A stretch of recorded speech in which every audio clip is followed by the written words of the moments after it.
আলহামদুলিল্লাহ ওয়াসসালাতু ওয়াসসালামু আলা রাসূলিল্লাহ।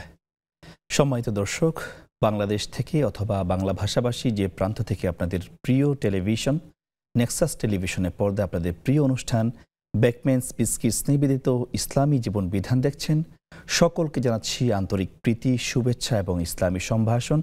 আসসালামু আলাইকুম ওয়া রাহমাতুল্লাহি ওয়া বারাকাতুহু। আশা করছি আল্লাহ তাআলা রব্বুল আলামিন সকলকে ভালো রেখেছেন, সুস্থ রেখেছেন। প্রিয় দর্শক, আজকে আমরা যে বিষয়ে আলোচনা করব সেটি হচ্ছে মানবাধিকার ও ইসলামী দৃষ্টিভঙ্গি। প্রতিনিয়ত আপনাদের এই প্রশ্ন উত্তরমূলক অনুষ্ঠানে আমরা একজন বিজ্ঞ আলেমে দ্বীনকে স্টুডিওতে আমন্ত্রণ জানিয়ে থাকি। আজকেও তার ব্যতিক্রম নয়। আপনাদের প্রশ্ন উত্তর এবং বিষয়ের উপর নির্ধারিত কথা বলার জন্য আমাদের স্টুডিওতে আমন্ত্রিত হয়েছেন মাওলানা মুস্তাফাজ্জামান, খতিব, মসজিদ আত-তাকওয়া, বনানী, ঢাকা। আসসালামু আলাইকুম ওয়া রাহমাতুল্লাহি ওয়া বারাকাতুহু। ওয়ালাইকুম আসসালাম। শাইখ, আপনি কেমন আছেন? আলহামদুলিল্লাহ, আশা করি আপনি ভালো আছেন। জি আলহামদুলিল্লাহ, অনেক অনেক ধন্যবাদ আমাদের আমন্ত্রণে উপস্থিত হওয়ার জন্য। জাযাকুমুল্লাহ খাইরান।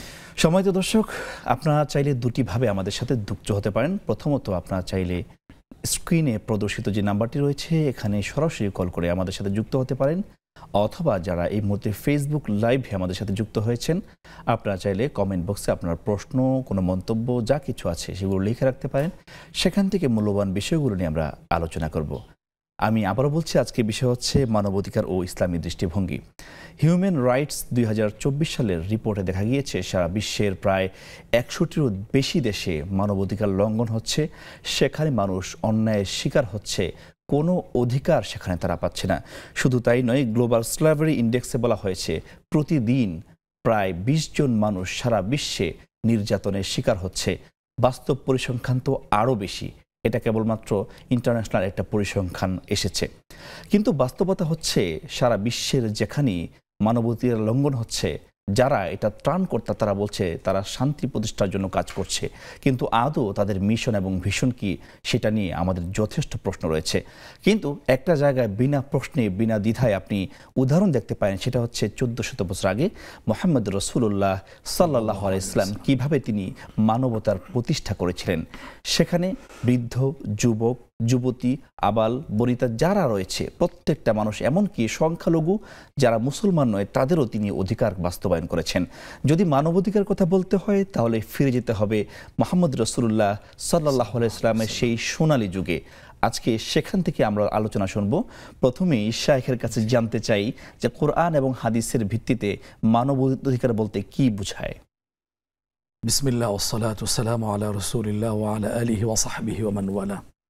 মানবাধিকার বাংলা শব্দ আজকের পৃথিবীতে বেশি উচ্চারিত একটি কথা বা একটি স্লোগান। আরবিতে এটাকে বলা হয় হাক্কুল ইবাদ বা হাক্কুন নাস। ইংরেজিতে সেটা আপনি বললেন হিউম্যান রাইটস। আজকের এই মানবাধিকারের স্লোগান আমরা শুনতে পাচ্ছি বিভিন্ন সংস্থার পক্ষ থেকে, দেশীয় এবং আন্তর্জাতিক পর্যায়ের সংস্থা, অফিস, দেশ, যাদের কাছ থেকে এই বলি বেশি আমরা আওড়ানো দেখতে পাই, বলি বেশি তারা উচ্চারণ করছে, কিন্তু দেখা যাচ্ছে তাদের হাতে বেশি মানবাধিকার লঙ্ঘিত হচ্ছে, মানুষের অধিকার হরণ করা হচ্ছে বেশি। আজকের মানবাধিকারের কথা জাতিসংঘ বলছে, স্বঘোষিত সুপার পাওয়ার আমেরিকা তারা মানবাধিকারের কথা বলছে। কিন্তু একটা প্রশ্ন জাগে প্রথম দিক থেকে, যে জাপানে তারা দুটা পারমাণবিক বোমা ফেললো, লক্ষ লক্ষ মানুষ শেষ হয়ে গেল, শিশু শেষ হলো, নারী শেষ হলো, পুরুষ শেষ হলো, ব্যাপক জানমালের ক্ষতি হলো। কি অপরাধ ছিল তাদের? তারাও তো আজকের মানবাধিকারের কথা বলছে। আজকের ফিলিস্তিন, সেখানে সেই আল মাগদুব আলাইহিম অভিশপ্ত ইহুদি দখলদার তাদেরকে আর্থিক, সামরিক সব দিক থেকে সহায়তা করছে, পশ্চিমার সহায়তা করছে। কিন্তু কি অপরাধ তাদের? তাদের তো এটা বাড়ি, জন্মভূমি, পিতৃভূমি, পূর্বপুরুষদের এটা জায়গা। কিন্তু তারা আজকের হয়ে গেছে প্রবাসী। এখন তারা আজকের স্বাধীনতা পাচ্ছে না, স্বাধীন করতে তাদেরকে দিবে না এটা, কিন্তু সেটাকে মানবাধিকার লঙ্ঘিত হচ্ছে না। শুধু নিজেদের বেলা মানবাধিকার, আর মুসলমানদের বেলা এটা মানবাধিকার না। দুটো বিষয় এখানে তাদের সামনে দাঁড়িয়েছে, নিজেদের বেলা মানবাধিকার, কিন্তু মুসলমানদের ক্ষেত্রে পরিচয় আরেক। একইভাবে তো শেখ আমরা পশ্চিমা বিশ্বে রেসিজমের অনেকেই দেখেছি, সাদা কালো তারা বিভেদ করত, মুসলমান হিন্দু তারা মানুষ হিসেবে বিভেদ করে, জাজ করে এইভাবে। এখন তাদের দিয়ে মানবাধিকার কি লঙ্ঘিত হচ্ছে না, বরং তাদের দ্বারা মানবাধিকার বেশি লঙ্ঘিত হচ্ছে। আপনি দেখুন, এই যে পিছনে দুটা বিশ্বযুদ্ধ হয়ে গেল, কারা ঘটালো? উত্তর দেওয়ার তো প্রয়োজন নেই, ঘটিয়েছে তো তারা।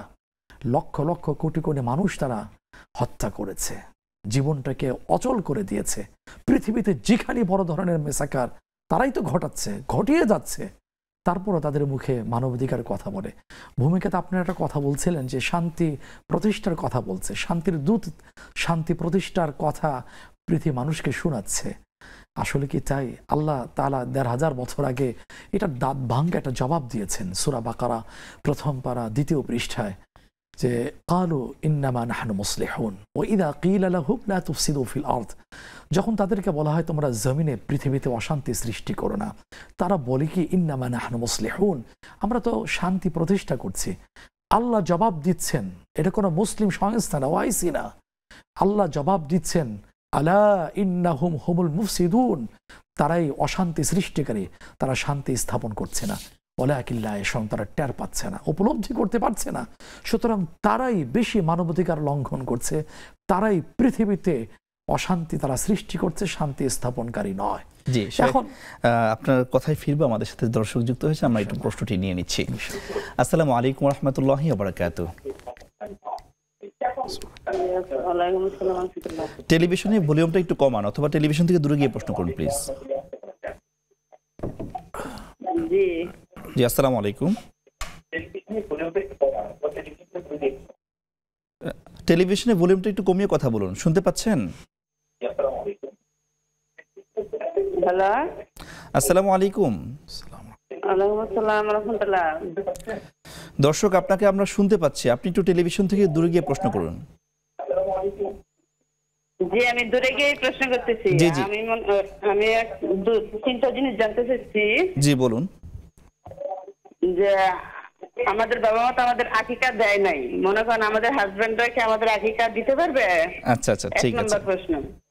২ নম্বর প্রশ্ন, মনে করেন যে আমরা যে ইয়াও করি, আপনার কথা বোঝা যাচ্ছে না। বেতের নামাজ যে পড়ি, বেতের নামাজ অনেক জনে কোন অর্ধেক পারে অর্ধেক পারে না, হেতে কি আমরা দুরূদ শরীফ পড়ে কি আচ্ছা, জি জি, আমরা নামাজ পড়তে পারবো? জি, বুঝতে পেরেছি। পরের প্রশ্ন। পরের প্রশ্ন, মনে করেন আমার হাজবেন্ড শুধু শুধু কোন কবিরাজের কাছে গেছে, যাওয়ার পরে বলে কি জানো রাইফেল লাগে জিন আছে। আচ্ছা আচ্ছা আচ্ছা, আমি অন্য কোথাও গেছি, কোথাও বলে না যে জিন আছে, কিন্তু আমার হাজবেন্ডের মনে সন্দেহ ঢুকছে যে আমার সাথে জিন আছে। কিন্তু উনি এই সন্দেহটা কিভাবে আমি দূর করবো, কি আমার করলে আচ্ছা এই আচ্ছা, সন্দেহটা যাবে? সংশয়টা খুবই অশান্তি মনে করেন। জি জি, আপনার প্রশ্ন বুঝতে পেরেছি, আমাদের সাথেই থাকুন, আপনার প্রশ্ন আলোচনা করা হবে। আমাদের সাথে আরেকজন দর্শক যুক্ত হয়েছেন। আসসালামু আলাইকুম ওয়া রাহমাতুল্লাহি ওয়া বারাকাতুহু। ওয়ালাইকুম আসসালাম ওয়া রাহমাতুল্লাহি ওয়া বারাকাতুহু। আমি মৃত্তিকা মনি বলছিলাম বাড়িধারা থেকে। জি, স্যার, আমার দুটো কোয়েশ্চেন আছে। জি, আমার ফার্স্ট কোয়েশ্চেন হচ্ছে, আমার মাকে যদি কেউ এক্সট্রিম লেভেলের ইনসাল্ট করে, এটা সন্তান হিসেবে টলারেট করা আমার জন্য খুব ডিফিকাল্ট। জি, সেক্ষেত্রে ওই মানুষটার সাথে আমার বিহেভিয়ারটা কেমন হওয়া উচিত? আচ্ছা, শায়েখের কাছে আমার কোয়েশ্চেন হচ্ছে যে এই সিচুয়েশনে শায়েখ কি করতেন আর ইসলাম কি বলে এই ক্ষেত্রে? আচ্ছা আচ্ছা, ঠিক আছে। আর আমার সেকেন্ড কোয়েশ্চেন হচ্ছে, ফজর নামাজের সময় অনেক সময় দেখা যায় যে ঘুমের ঘোরে আমি নামাজ পড়তে গেলে ঘুম এসে যায়, তো তখন আমি কি করি, নিজের গায়ে নিজে চিমটি কাটি। আচ্ছা আচ্ছা, মানে জাস্ট এটা আমার নামাজে কনসেন্ট্রেট করার একটা কৌশল মাত্র। জি, তো এক্ষেত্রে কি আমার নামাজে কোনো হ্যাম্পার হয়? আচ্ছা আচ্ছা, ঠিক আছে, প্রশ্ন বুঝেছি। আমাদের সাথে থাকুন, ইনশাআল্লাহ আপনার প্রশ্ন তো পেয়ে যাবেন। শেখ, আমরা মানবাধিকার নিয়ে কথা বলছিলাম। হ্যাঁ, আমরা শুরুতে এতটুকু বলতে পেরেছি যে মানবাধিকার যারা এ বিষয়ে সোচ্চার কথা বলছে, তাদের দ্বারাই পৃথিবীতে মানবাধিকার বেশি লঙ্ঘিত হচ্ছে।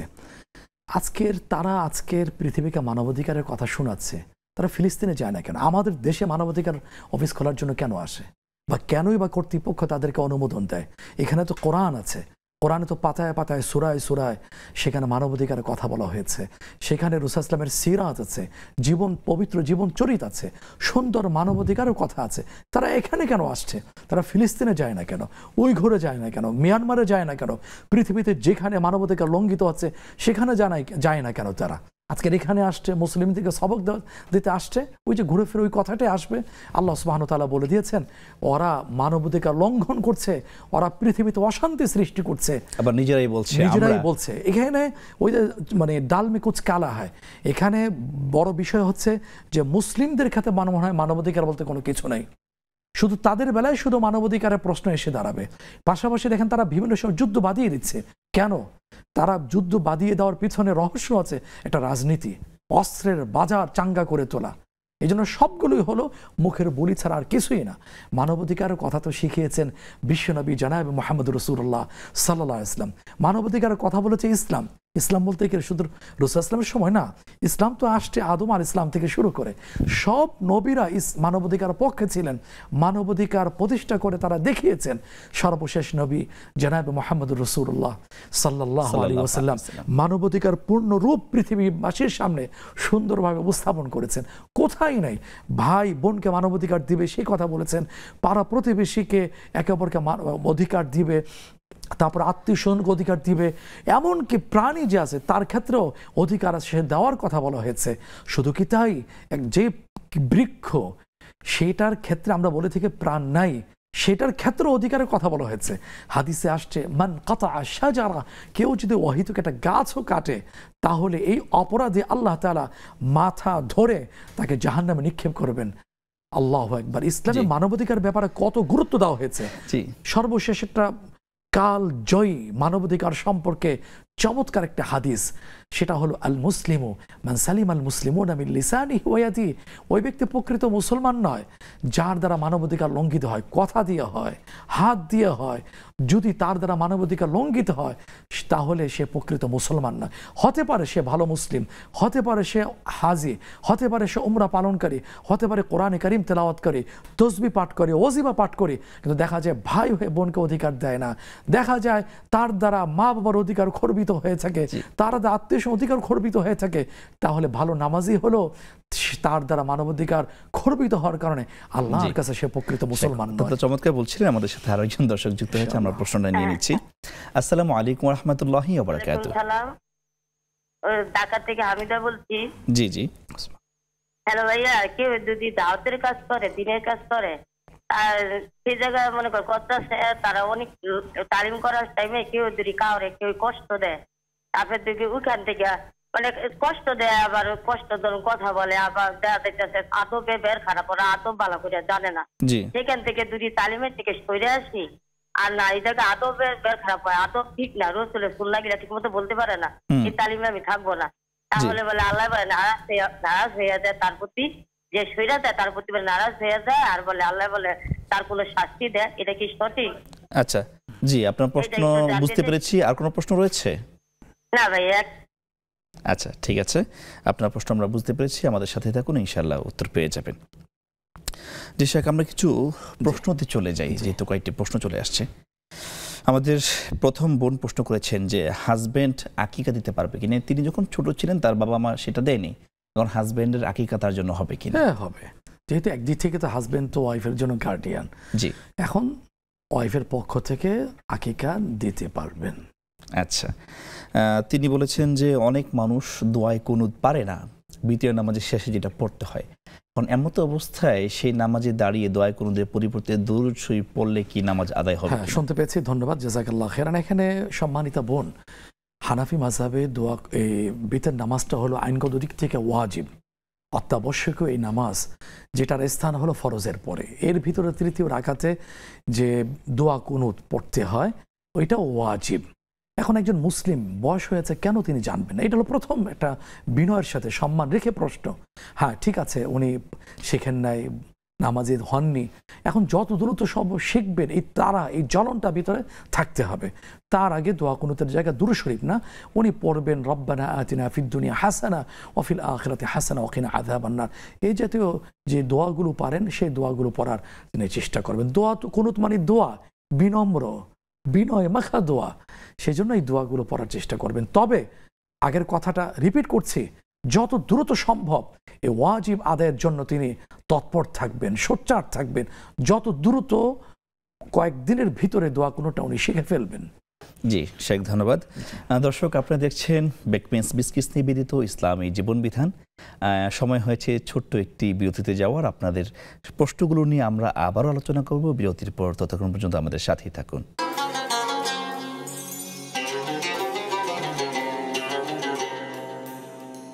আসসালামু আলাইকুম রহমতুল্লাহি ওবরাকাত। দর্শক, আপনাদেরকে পুনরায় আবারও স্বাগত জানাচ্ছি বেকমেন্স বিস্কিটস নিবেদিত ইসলামী জীবন বিধানে। আমরা আলোচনা করছিলাম আপনাদের উত্থাপিত প্রশ্নগুলো নিয়ে। আবারও বলে রাখছি, আপনারা চাইলে সরাসরি ফোন কলের মাধ্যমে আমাদের সাথে যুক্ত হতে পারেন। শাইখের কাছে এই ব্যাপারে আমরা এখন জানতে চাইব যে তার স্বামী একজন কবিরাজের কাছে গিয়েছে।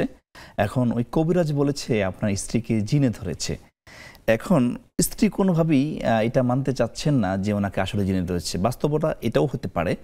তবে প্রিয় বোনের প্রশ্ন হচ্ছে, আমি কি আমল করলে আমার স্বামীর মন থেকে সন্দেহটা দূর হবে? তারপরে অশান্তিও সৃষ্টি হচ্ছে বললেন যেটা। প্রথম কথা হলো, উনি কিভাবে বললেন আমরা রেজাল্টটা জানাচ্ছি না, এই প্রশ্নের মাধ্যমে উত্তরটা নিহিত আছে। সম্মানিত বোন, উনি কিভাবে জানলেন বা যারা শুনছেন পরবর্তীতে শুনবেন, দেখবেন এটা একটা ভুয়া, এটা মিথ্যা, ভণ্ডামি। উনি গায়েব জানেন। এটা যার ব্যাপারে বলা হচ্ছে ওনাকে দেখে নাই, শোনে নাই, উনি দূরে আছেন, আর বলে দিলেন। আজকের এই যুগেও কি এই সমস্ত অসার কথাবার্তা মেনে নিতে হয়, শুনতে হয়? এরপরে ধরলাম যে জিনে ধরেছে কিনা। এখন আপনার ভিতরে অসংলগ্ন কোনো কথা আচরণ প্রকাশ পায় কিনা, সম্মানিত বোন, এটা প্রশ্ন আপনার কাছে। আপনি যদি মনে করেন আমি স্বাভাবিক আছি, ঠিক আছে, তাহলে জিনে ধরে নাই। আপনি যতটুকু সম্ভব চেষ্টা করা আপনার হাজবেন্ডের সাথে শ্রদ্ধা মিশ্রিত, ভালোবাসা মিশ্রিত আপনি কথা আচরণ সবগুলো প্রকাশ করা। আপনি বুঝিয়ে দেবেন যে আপনি সুস্থ স্বাভাবিক মানুষ, আর আল্লাহর কাছে দোয়া করা, আল্লাহ স্বামীর মনে আমার ভিতরে তার আকর্ষণ সৃষ্টি করে দাও, মহব্বত সৃষ্টি করে দাও। ইনশাআল্লাহ এই প্রক্রিয়ায় এই সন্দেহ দূর হয়ে যাবে। সন্দেহ মারাত্মক বাতিক, এটা আল্লাহ ছাড়া দূর করা খুব কঠিন। এই জন্য এই প্রক্রিয়া আপনি এগোতে থাকেন।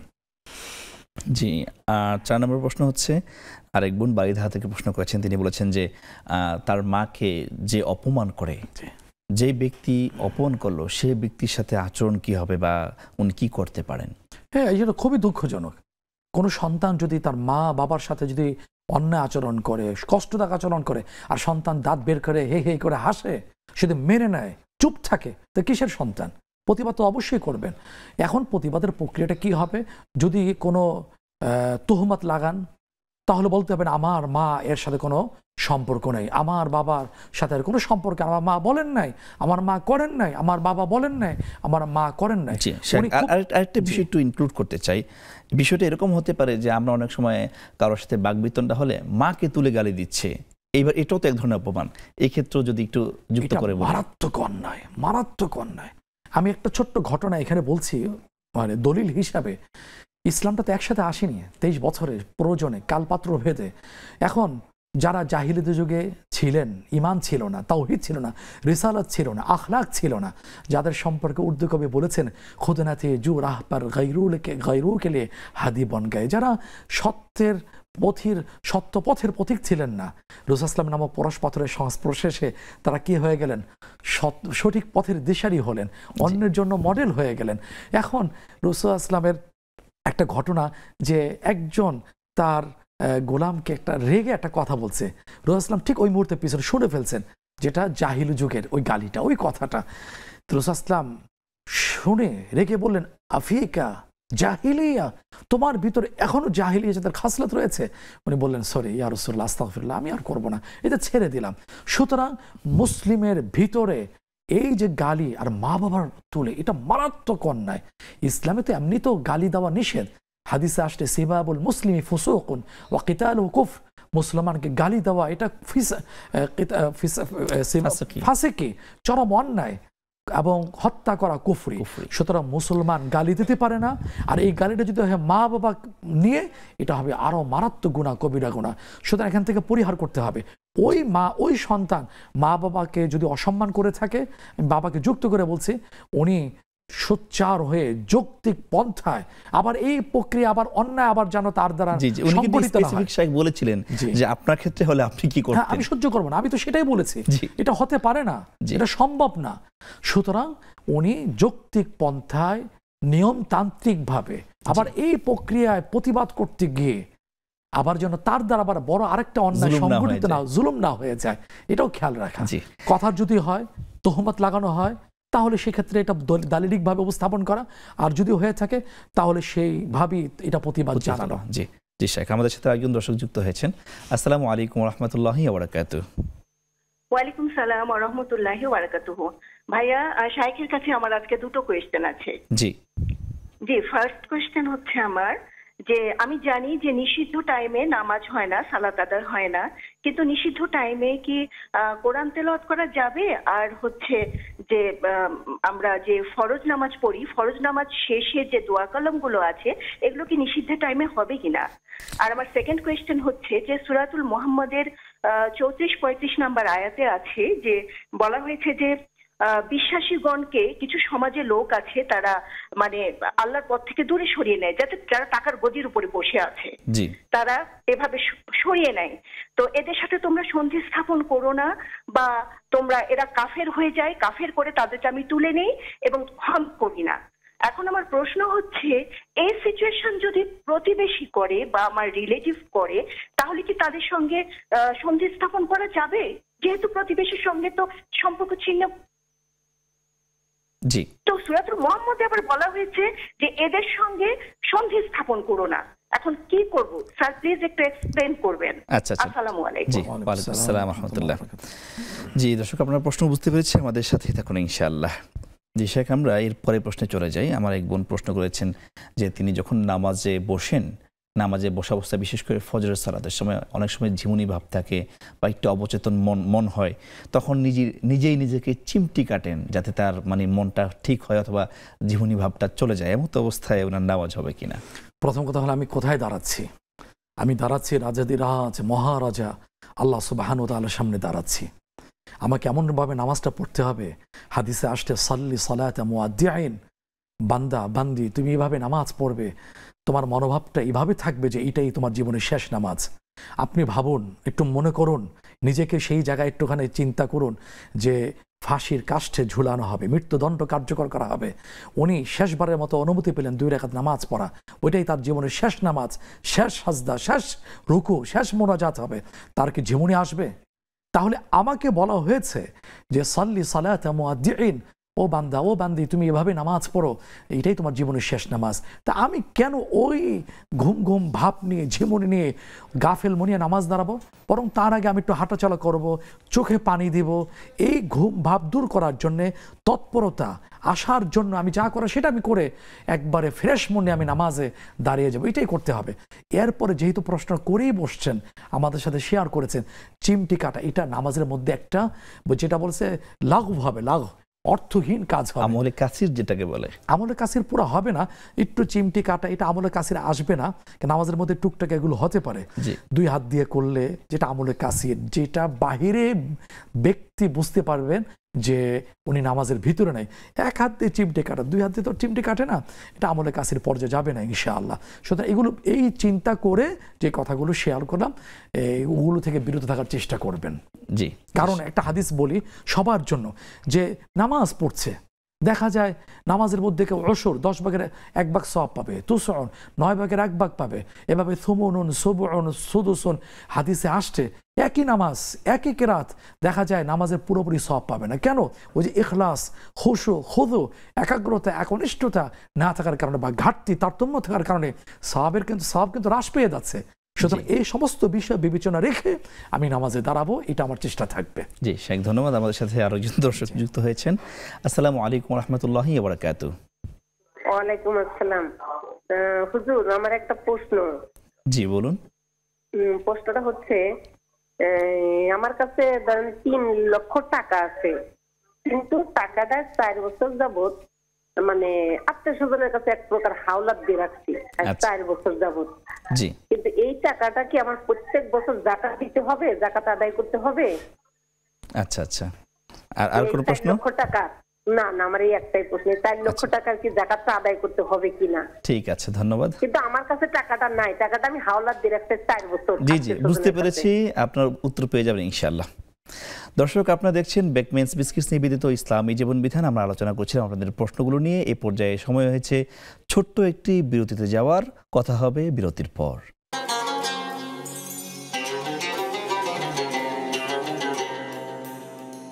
আসসালামু আলাইকুম ওয়া রাহমাতুল্লাহি ওয়া বারাকাতুহু।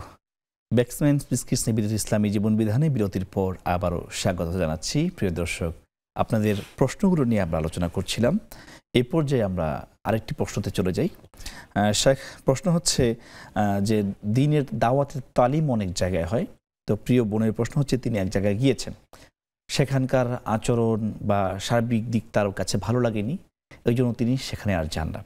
এখন তারা বলছে যে এই দ্বীনের রাস্তা থেকে সরে গেলে নাকি আল্লাহর অসন্তুষ্ট হবে, বিভিন্ন বিপদ আসবে, এই ধরনের কথাবার্তা হচ্ছে। এখন কি দ্বীনি তালিমে তিনি যাবেন কি যাবেন না, অথবা না গেলে ক্ষতি হবে কিনা? জি, এখানে আরেকটু কথা যোগ করেছিলাম যে আদব থাকে না, যে আদব থাকে না। আসলে তালিমের সাথে আদবটা খুব জরুরি। প্রথমে একটু বলে নিচ্ছি, রাসূলুল্লাহ সাল্লাল্লাহু আলাইহি ওয়াসাল্লাম বলেছিলেন, আল্লামানি রাব্বি ফাআহসানা তালিমি, আমার রব আমাকে শিক্ষা দিয়েছেন উত্তম শিক্ষা। এর সাথেই আবার বলেছেন, আদাবানি রাব্বি ফাআহসানা তা'দীবি, আমার রব আমাকে আদব শিখিয়েছেন, উত্তম শিষ্টাচার শিখিয়েছেন। বেয়াদব কিন্তু মানে আল্লাহ রহমত থেকে মাহরুম হয়, বঞ্চিত হয়ে থাকে। তাহলে তালিমের সাথে যদি আদব না থাকে, তাহলে অন্যকে কি শিখাবে? তার ভিতরেই তো শিক্ষার ঘাটতি আছে। এখন ওই জায়গা থেকে আমাকে দিন শিখতে হবে, এটা কোনো শর্ত আরোপ করা হয়নি। দিন শিখার তো পথ একটা না, দিন শিখার পথ অনেক আছে। আমি কোনো আলেমের মাধ্যমে শিখতে পারি, স্বামীর মাধ্যমে শিখতে পারি, সন্তানের মাধ্যমে শিখতে পারি, বিভিন্ন উপায় শিখতে পারি। কিন্তু ওখানে যদি আদবের ঘাটতি থাকে, বেয়াদব যদি তালিম দিয়ে থাকে, আপনি বেরিয়ে আসেন। আর আপনাকে যে ভয় দেখানো হয়েছে যে আল্লাহ গোসা হবেন, ক্ষুব্ধ হবেন, এটা কি সস্তা কথা নাকি? যে ওখানে থাকতেই হবে, তার উপরে আল্লাহ রেগে আছেন। হ্যাঁ, সেটাই তো কথা। এখন আপনার রাগ হবে না, তবে আপনি খেয়াল করবেন, তালাবুল ইলমি ফারিদাতুন আলা কুল্লি মুসলিম। সাহিহ মুসলিমে যে হাদিসটা আসছে, দ্বীন ইলম শিক্ষা করা ফরজ। যে বিষয়গুলো ফরজ, ইসলামের বেসিক যে বিষয়গুলো আছে, এগুলো আপনাকে শিখতেই হবে যেভাবেই হোক। তবে আপনার উপরে প্রথম যে আপনার পক্ষ থেকে যার উপরে প্রথম দায়িত্ব আসে, আপনার হাজবেন্ডের উপরে, উনি শেখানোর ব্যবস্থা করবেন। কিভাবে শিখাবেন, কিভাবে সহযোগিতা করবেন, আপনি তার কাছে হেল্প চান। জি, সুতরাং আপনার ভয় পাওয়ার কারণ নেই যে আপনি দিন থেকে সরে আসছেন, সুতরাং বেয়াদবের কাছ থেকে শিখবেন না। তার কাছ থেকে ফিরে আসছেন বিধায় আপনার উপর আল্লাহ গজব, আল্লাহ রহমত থেকে আপনার বঞ্চিত হওয়া না, আপনার ভয় পাওয়ার কারণ নেই। জি ইনশাআল্লাহ। আমাদের সাথে আরো একজন দর্শক যুক্ত হয়েছেন। আসসালামু আলাইকুম ওয়া রাহমাতুল্লাহি ওয়া বারাকাতুহু। ওয়ালাইকুম আসসালাম ওয়া রাহমাতুল্লাহি ওয়া বারাকাতুহু। আসসালামু আলাইকুম। জি, ওয়ালাইকুম আসসালাম। আমার একটা প্রশ্ন হচ্ছে, আমাদের বিভিন্ন ধর্মাবলম্বী, যেমন আমাদের ইসলাম ধর্মের ছেলের সঙ্গে মেয়ের সঙ্গে খ্রিস্টান ধর্মের ছেলের বিয়ে হয়েছে। এখন আমার প্রতিবেশী যে যার ধর্ম পালন করবে, এখন হচ্ছে সন্তান যদি জন্মগ্রহণ করে এদের, তাহলে তারা কি ধর্ম পালন করে? এটা কি বৈধ আছে? আচ্ছা, ঠিক আছে। আর কোনো প্রশ্ন? না। ঠিক আছে, ধন্যবাদ। প্রিয় বোন, আমাদের সাথেই থাকুন। যে শেখ, আমাদের আরো একজন বোন প্রশ্ন করেছেন যে নিষিদ্ধ সময় তো নামাজ পড়া নিষেধ, এই সময় তিনি কোরআন তেলাওয়াত করতে পারবেন কিনা, অথবা তিনি নামাজের পরে যে সমস্ত জিকির আজকার করেন, এগুলো কি নিষিদ্ধ সময় আমল করা যাবে? হ্যাঁ, যাবে। নিষিদ্ধ সময় নিষেধ হলো নামাজ আদায় করা, এটা নিষেধ। কারণ এই সময় সূর্য পূজারীরা সূর্যের পূজা করে থাকে। আমার তো দাঁড়াতে হয়, আমাকে তো মাথা ঝুঁকাতে হয়, আমাকে তো সিজদা দিতে হয়। বাহ্যিক এই কাজগুলো যেন সূর্য পূজারীদের সাথে মিলে না যায়, এই জন্য নিষেধ আসছে। আর প্রকৃত অবস্থা আল্লাহই ভালো জানেন। কিন্তু এছাড়া কোরআনে কারীম তেলাওয়াত করা, ফরজ নামাজের পরে যে আজকারগুলো আছে সুন্নাহ, সেগুলো করার ক্ষেত্রে কোনো বিধি নিষেধ নাই। জি, আলহামদুলিল্লাহ। আরেক বোনের প্রশ্ন, তার কাছে 3 লক্ষ টাকা আছে। এই 3 লক্ষ টাকা তিনি তার আত্মীয় স্বজন বিভিন্ন জনের কাছে ধার বা হাওলাত হিসেবে দিয়েছেন। ওনার প্রশ্ন হচ্ছে, এই ধারকৃত টাকা যেহেতু 4 বছর ধরে আমার কাছে আছে, কিন্তু হাওলাত ভাবে আমার ব্যক্তিগত নিজের কাছে নেই, এমত অবস্থায় ওই টাকার যাকাতটা কি আমি দিব না না দিলে বিধানটা আসলে কি হবে? সুন্দর কথা। এখানে দুইটা মত আছে সম্মানিত বোন। একটা মত হচ্ছে আপনার টাকা, সুতরাং আপনাকে যাকাত দিতে হবে। তবে এখানে একটা কথা আছে, যেহেতু আপনি এখানে পাচ্ছেন না, অন্যের কাছে যদি এমন হয়ে থাকে চাইলেও দিচ্ছে না, বারবার শুধু তারিখ পিছাচ্ছে দেব দেব করে, তাহলে আপনার কর্তৃত্ব নাই। সেক্ষেত্রে আরেক দল ইসলামী স্কলারদের মত হচ্ছে আপনি যখন পাবেন তখন আপনি যাকাত দেওয়া শুরু করবেন ইনশাআল্লাহ। আল্লাহু আ'লাম বিস-সাওয়াব। জি শেখ, এখন বিষয়টা হচ্ছে যাদের কাছ থেকে টাকা পাবে তিনি এটা বিশ্বাসী যে টাকাটা পাবেন, কিন্তু একটা সময় তিনি আসলেও পাবেন। তো এমত অবস্থায় যে মাঝখানে যে গ্যাপটা, এই গ্যাপটা কি যাকাত মুক্ত থাকবে কিনা? না, যাকাত মুক্ত থাকবে না। দুইটা কথা, যারা বলেন যাকাত দিতে হবে তাহলে যাকাত দিয়ে যাবেন। এখানে আরেকটা মত হলো যখন তিনি পাবেন পিছনেরটা আদায় করে দিয়ে দিবেন। আরেকটা মত হচ্ছে যখন হাতে পাবেন তখন দেওয়া শুরু করবেন। কারণ যাকাতের ক্ষেত্রে একটা শর্ত আরোপ করা হয়ে থাকে যে নিজের কর্তৃত্বে থাকতে হবে। এটা তো নিজের কর্তৃত্ব নাই। আর আজকের বর্তমানে এমন একটা অবস্থা হয়ে গেছে, যাকে করজ দেওয়া হয়, ঋণ দেওয়া হয়, পাওয়াটা খুব কঠিন হয়ে যায়। মানুষের ইমানের ঘাটতি দেখা দিয়েছে, মনে হয় কি তার কাছে ভিক্ষুকের মতো চাইতে হয়। এই জন্য কর্তৃত্বে থাকারও একটা কথা বলা হয়েছে। জি, এখন সতর্কতামূলক দিয়ে দেওয়াটা ভালো। আর যদি দিতে না পারেন তাহলে যখন হাতে আসবে তখন আপনি দিয়ে দিবেন ইনশাআল্লাহ। জি জি শেখ, আমাদের সাথে আরেকজন দর্শক যুক্ত হয়েছেন। আসসালামু আলাইকুম ওয়া রাহমাতুল্লাহি ওয়া বারাকাতুহু। আসসালামু আলাইকুম ভাইয়া। ওয়ালাইকুম আসসালাম। জি আলহামদুলিল্লাহ ভালো আছি। প্রশ্ন করুন। আমার দুটো প্রশ্ন ছিল।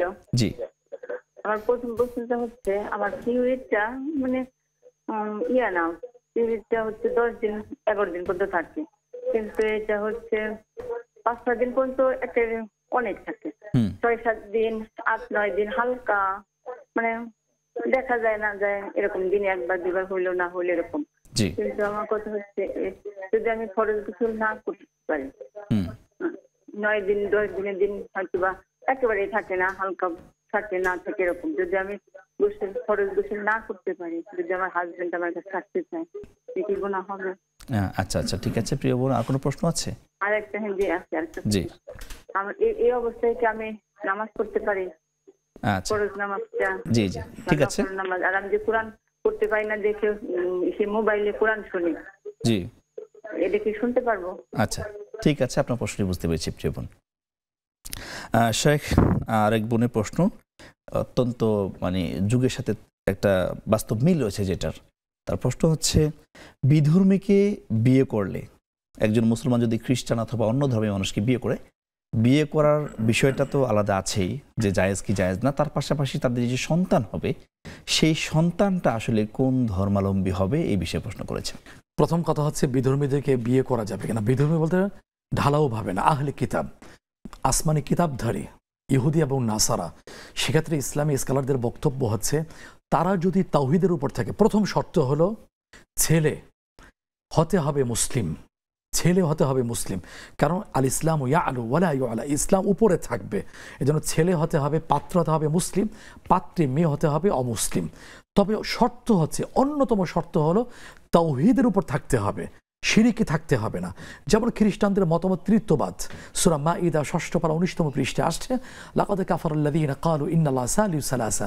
তারা তো 3 খোদা বিশ্বাস করে, এক হলো আল্লাহ, আরেক হলো ঈসা যিশু বলে থাকে, আরেকটা হলো মারিয়াম মেরি বলে থাকে। তাহলে তাদের সাথে মানে হবেই না, মানে এত শিরিকে নিমজ্জিত। আর এই ব্যাপারে তো অন্যত্র আল্লাহ তাআলা নিষেধ করে দিয়েছেন, সূরা বাকারা 2 পারা হাফিজে কোরআন 14তম পৃষ্ঠায়, ওয়ালা তানকিহুল মুশরিকাত হাত্তা ইউমিন ওয়ালা আমাতুম মুমিনাতুন খায়রুম মিন মুশরিকাতিন ওয়ালা আ'জাবাতকুম। এখানে স্পষ্ট করে দেওয়া হয়েছে শিরিকে যে থাকবে, মুশরিক যে হবে, সে ইহুদি হোক, নাসারা হোক, অন্য ধর্মাবলম্বী হোক, তার সাথে বিয়ে হবে না। এখন আহলে কিতাব তাওরাত এবং ইনজিল কিতাবধারী এই 2 সম্প্রদায়, তার যদি তাওহীদের উপর থাকে তাহলে বিয়ে হবে। শর্ত হলো ছেলে হতে হবে মুসলিম। এরপরে আসি, যদি এই শর্তের উপরে ভিত্তি করে যদি বিয়ে হয়ে থাকে তাহলে ছেলে হবে মুসলিম হবে, মুসলিম হবে। তেমন আরেকটা কথা আছে রাসূল সাল্লাল্লাহু আলাইহি ওয়াসাল্লামের বক্তব্য, এছাড়া সূরা লোকমান 21তম পারা আসছে, সূরা রুম সূরা রুম, ফিতরাতাল্লাহিল্লাতী ফাতারান নাস আলাইহা, আল্লাহর নেচার হলো, স্বভাব হলো যে আল্লাহ যেটা দিয়েছেন মানুষকে সে ফিতরাতের উপর অর্থাৎ ইসলামের উপর জন্মগ্রহণ করে। এটা আবার সুন্দর একটা হাদিসে ব্যাখ্যা আসছে। রাসূলুল্লাহ সাল্লাল্লাহু আলাইহি ওয়াসাল্লাম বলেছেন, কুল্লু মাউলুদিন ইউলাদু আলাল ফিতরা, প্রতিটা নবজাতক শিশু ফিতরাতের উপর ইসলামের উপর জন্মগ্রহণ করে। তাহলে সে আসছে ইসলামের উপরে, মুসলিম হয়ে। পরবর্তীতে কি দাঁড়াচ্ছে, ফাআবাওয়াহু ইউহাউবিদানিহি, মা বাবা যদি ইহুদি হয় তাহলে সে ইহুদি হয়, আও ইউনাসসিরানিহি, আর যদি মা বাবা যদি নাসারা খ্রিস্টান হয় তাহলে সন্তানকে খ্রিস্টান বানায়, আও ইউমাজ্জিসানিহি, মা বাবা যদি অগ্নিপূজক হয় তাহলে ওই পরিবেশে সে অগ্নিপূজক হয়ে থাকে। মা বাবা যদি নাস্তিক হয়, ইসলাম বিরোধী হয়, তাহলে সন্তানও ইসলাম বিরোধী, তাগুত আল্লাহদ্রোহী হয়ে থাকে। তাহলে প্রথমে সেটা হলো ইসলামের উপরে দুনিয়াতে আসছে, মুসলিম হয়ে দুনিয়াতে আগমন করছে। জি আলহামদুলিল্লাহ। আমাদের সাথে আরেকজন দর্শক যুক্ত হয়েছেন। আসসালামু আলাইকুম ওয়া রাহমাতুল্লাহি ওয়া বারাকাতুহু। ওয়া আলাইকুম আসসালাম ওয়া রাহমাতুল্লাহ। ওয়ালাইকুম আসসালাম ওয়া রাহমাতুল্লাহি ওয়া বারাকাতুহু। আমার তিনটা প্রশ্ন। জি বলুন। প্রথম প্রশ্ন হচ্ছে সাইয়্যিদুল ইস্তিগফার সকাল সন্ধ্যায় কতবার পাঠ করব? জি আর এর ফজিলত। জি। দ্বিতীয় প্রশ্ন হলো ওযুর শুরুতে যদি বিসমিল্লাহ বলতে ভুলে যাই, ওযুর মাঝখানে মনে হয় যে বিসমিল্লাহ বলি নাই, তখন কি আমি বিসমিল্লাহ বলে আবার প্রথম থেকে ওযুটা শুরু করব? আচ্ছা। থার্ড কোশ্চেন হচ্ছে জি যে আমি ইসলামী ব্যাংকে টাকা রাখছি, তো আমার আত্মীয় স্বজন সবাই সুদী ব্যাংকে টাকা রাখছে, তো ওনারা বলতেছে এটা নাকি সুদ হয়। এই ভয়ে আমি টাকা অতিরিক্ত যে আসে, 2 বছর হয়ে গেছে আমি এখন অতিরিক্ত টাকাটা উঠাই না, তো আমাকে ব্যাংক থেকে বলছে যে এটা সুদ হবে না, এখন আমি কি করব? আচ্ছা ঠিক আছে। আসসালামু আলাইকুম ওয়া রাহমাতুল্লাহি ওয়া বারাকাতুহু। ওয়ালাইকুম ওয়ালাইকুম আসসালাম রহমতুল্লাহ। সম্মানিত দর্শক, আপনারা দেখছেন বেকপেন্স বিস্কিট নিবেদিত ইসলামী জীবন বিধান। সময় হয়েছে ছোট্ট একটি বিরতিতে যাওয়ার। আপনাদের সাথে আবার দেখা হবে বিরতির পর।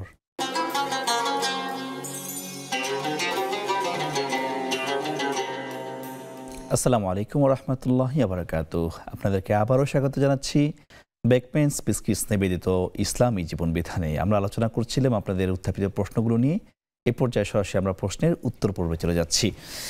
শেখ এক বোন প্রশ্ন করেছেন যে তার যে মিন্স হয়, মাসিক হয়, এটা একটু দীর্ঘায়িত হয়, দেখা যায় কখনো 10 দিন 12 দিন হচ্ছে, কিন্তু 5-6 দিন যাওয়ার পরে উনি যে ব্লাডটা বেশি একটা ফিল করেন না, মাঝে মাঝে হয়, শেষের দিক দিয়ে দেখা যায় দিনে 1 বার অথবা 2 বার, খুবই অল্প হয়।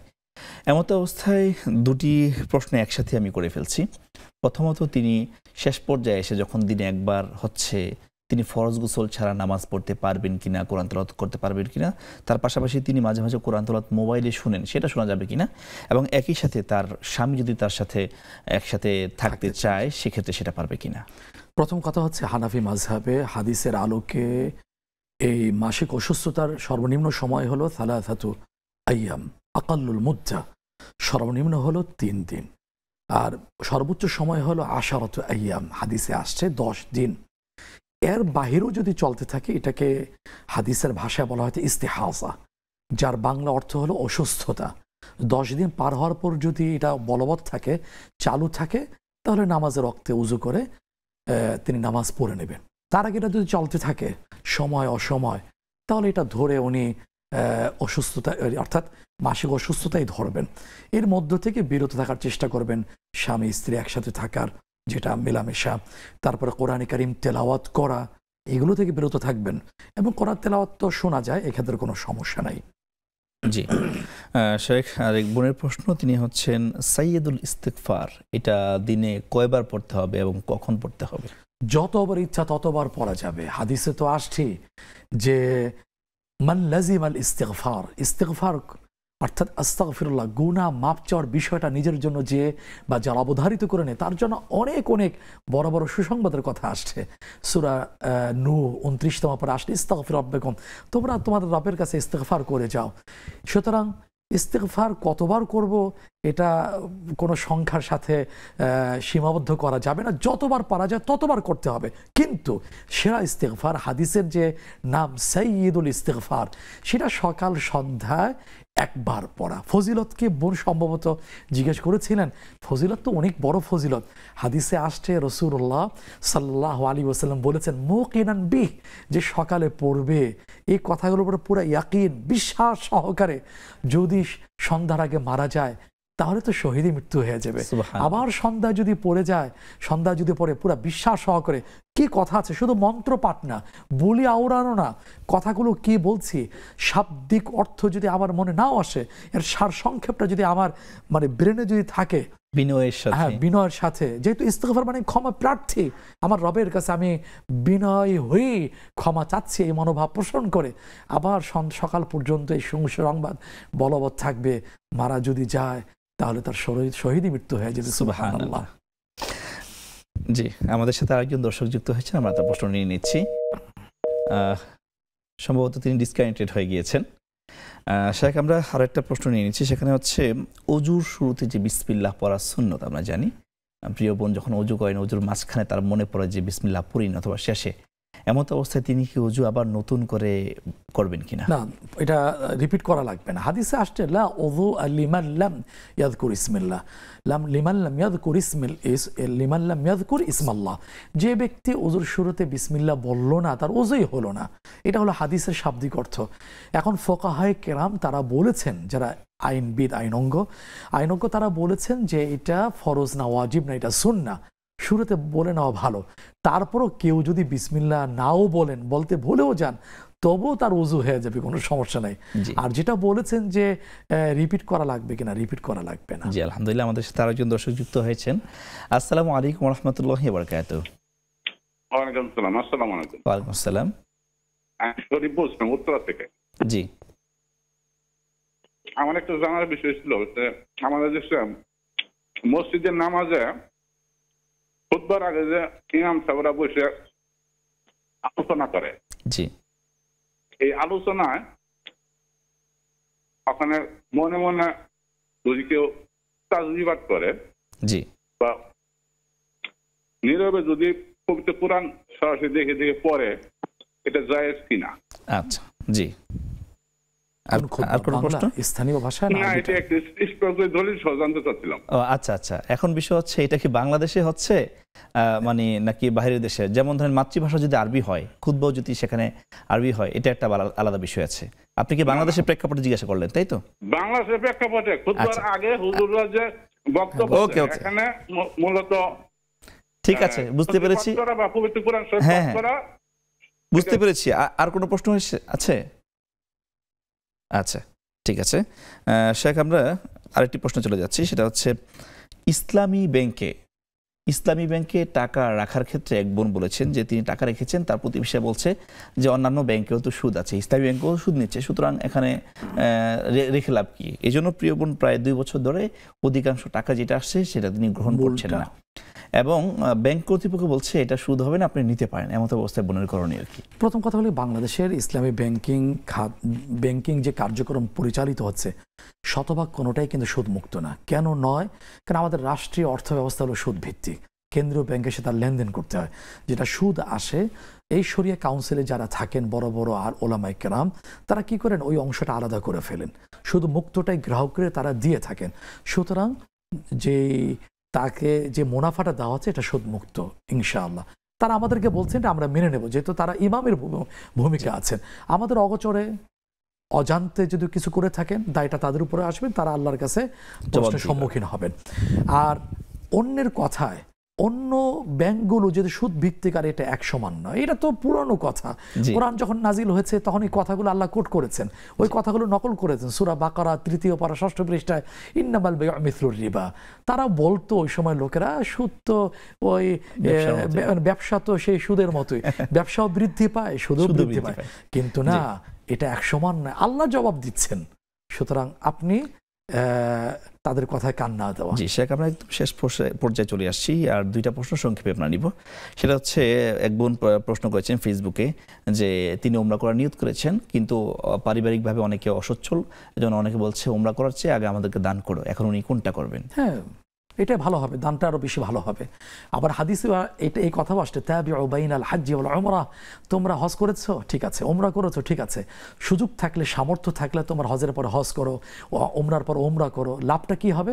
ফাইন্নাহুমা ইয়ানফিয়ানিল ফাকরা ওয়াজ যুনুব, এই হজের পর হজ, উমরার পর হজ আদের মধ্য দিয়ে দারিদ্র্য বিমোচন হবে, জি ফাকরা ওয়াযুনুব, গুনাহ মোচন হয়ে যাবে। এমন দেখা যায় ওমরা তো আইনগত দিক থেকে নফল, দেখা যায় পাশের লোক কাছের লোক তারা আরো বেশি দারিদ্র্যে কষা ঘাতে জর্জরিত, বেশি প্রয়োজন, তাহলে ওইটা পরিবর্তে এটা দিলে সব বেশি হবে ইনশাআল্লাহ। সর্বশেষ প্রশ্ন সেটা হচ্ছে এক ভাই প্রশ্ন করছেন, খুতবার আগে যে বাংলা খুতবা হয়, বাংলা আলোচনার সময় তিনি মসজিদে বসে কোরআন তেলাওয়াত বা অন্যান্য কোনো ইবাদত করতে পারবেন কি? একটা কথা কি, কার কথা বলা হচ্ছে? ইমাম সাহেব তার কথা বলছেন না তার বাবার কথা বলছেন? আল্লাহ রসুলের কথা বলছেন। এখানে আদব হচ্ছে মনোযোগ দিয়ে শুনবেন। এটা নফল নামাজের চেয়ে নফল ইবাদত সব বেশি হচ্ছে। ঠিক তেমনি ভাবে প্রশ্নকারীর জন্য আমি বিনয়ের সাথে বলছি, সম্মানিত ভাইকে উত্তরা থেকে যে আমাদের সাথে প্রশ্ন করেছেন তার প্রতি সম্মান রেখে একটা কথা বলি।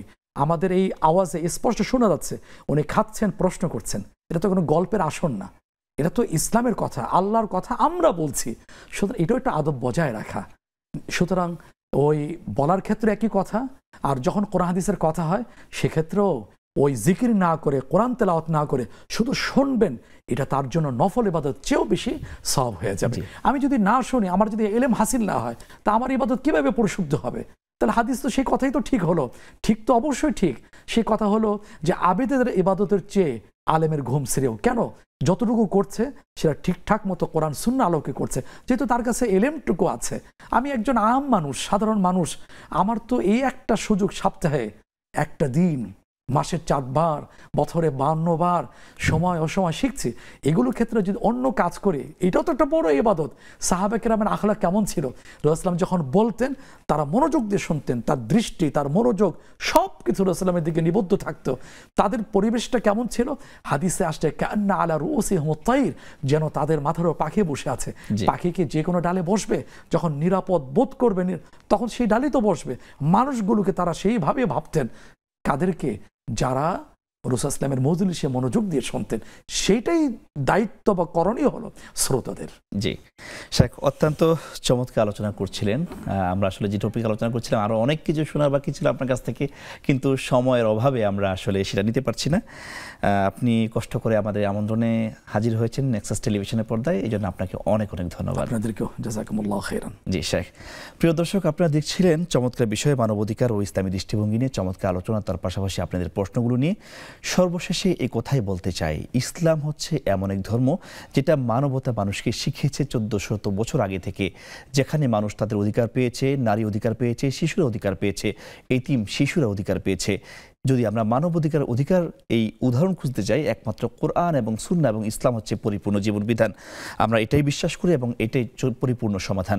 আপনারা দেখছিলেন ব্যাকমেন স্পিচ নিবেদিত ইসলামী জীবন বিধান। আমরা চলে আসছি অনুষ্ঠানের একেবারেই শেষ পর্যায়ে আমরা বলছি, আল্লাহ তাআলা রাব্বুল আলামিন আপনারা যারা এই পর্যায়ে দেখছেন এখন অথবা পরবর্তীতে এই অনুষ্ঠান দেখেন, আল্লাহ তাআলা সকলকে সুস্থ রাখুক, ভালো রাখুক এবং কল্যাণময়ী জীবন দান করুক। আমিন। আসসালামু আলাইকুম ওয়া রাহমাতুল্লাহি ওয়া বারাকাতুহু।